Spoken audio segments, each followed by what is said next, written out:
came out of Jamestown. Jamestown was the first place in this hemisphere where Native American culture, European culture, and African culture were together. I mean, that has been the story of our nation for 400 years. Jamestown Island, the interactions between Native Virginians and the European settlers in 1607, and then 12 years later, the first Africans who came from Angola, those interactions on that tiny parcel of real estate, I mean, that really began the story of our nation, the interactions between all these cultures, and every day trying to get it right so that we could be better than we were yesterday and moving forward and moving backward. Jamestown was the place where elected legislative bodies began. One of the students did the poem about the House of Burgesses.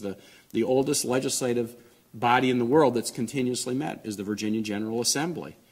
I usually, give thanks for that. Sometimes I'm not so sure, but that also was in 1619, that same year that slaves arrived. What a fascinating parallel. We Virginians began the notion of elected representation. Leaders should be chosen from among the people at the same year that those first indentured servants arrived from Angola.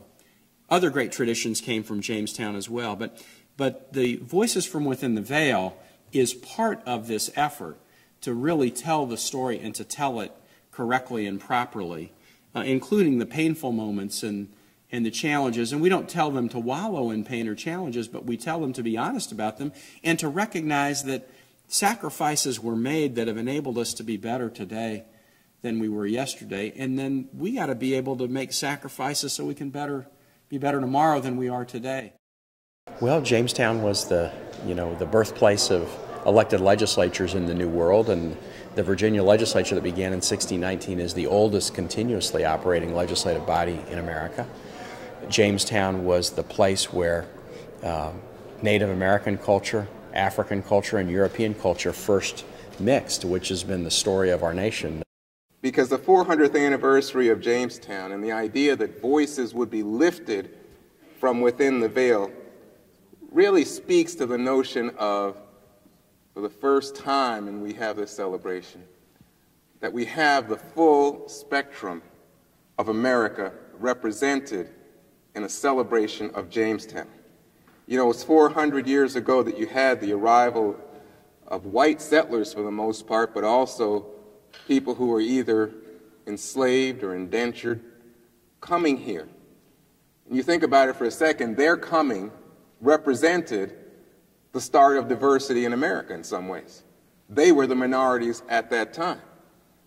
But now you have a situation where even 100 years ago, when we were talking about the anniversary of that settlement, well, even 50 years ago,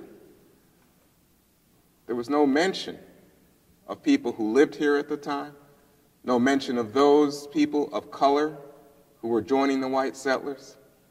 This is what Dr. Du Bois was talking about when he held up that wonderful idea of voices hidden within the veil.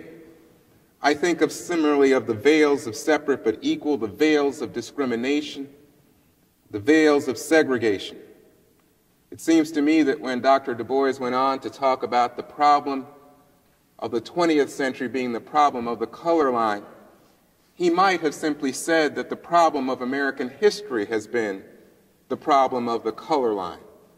And we continue to deal with that original sin of slavery as it was represented in Jamestown, and the idea of racism embedded in slavery as it has continued to flourish, sadly, throughout those 400 years.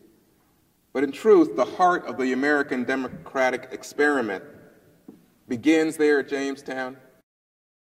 Oh, the value is to open Americans' eyes, and I guess the eyes of those of us who are so caring about Jamestown and what it represents as the genesis of the American experience. To say that it's an experience that touches all aspects of the struggle for democracy, including inclusion. That people were brought here as indentured servants or as slaves, that people were here as Native Americans, that people would follow as immigrants to this new land. And that is the entire story of Jamestown. It's not about a few people landing at that moment. They certainly were pioneers, but it's about that broader story of the America we live in today. Next came a conference hosted by George Mason's University's Mercatus Center in February. We focused on the importance of free markets to democracy, both historically and moving forward. Congressional chiefs of staff from around the country heard leading economists share their insights about the interrelationship between economic freedom and political liberties. And Professor Gordon Wood, from whom we will hear tomorrow, provided a truly fascinating description of the legal and political origins of corporations as vehicles for pursuing both public purposes and private ventures.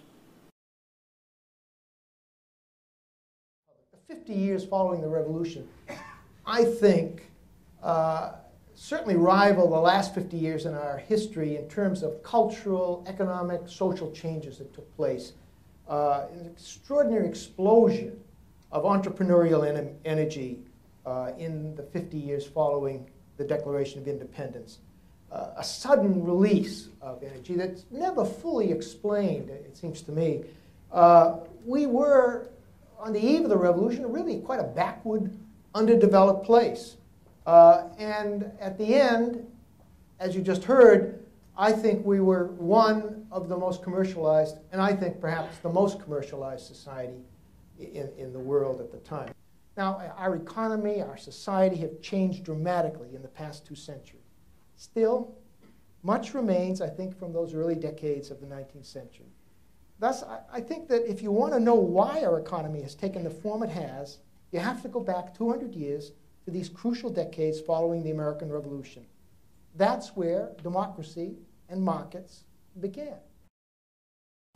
The University of Richmond School of Law was the host of a most impressive conference on democracy and the rule of law. It brought to the Commonwealth and to that campus the Chief Justice of the United States, the Lord Chief Justice of England and Wales, and numerous other leading jurists from nations all over the world who gathered for several days of spirited discussions about constitutionalism, doctrines of religious and political liberty, the role of the judiciary, separation of powers, and other timely topics.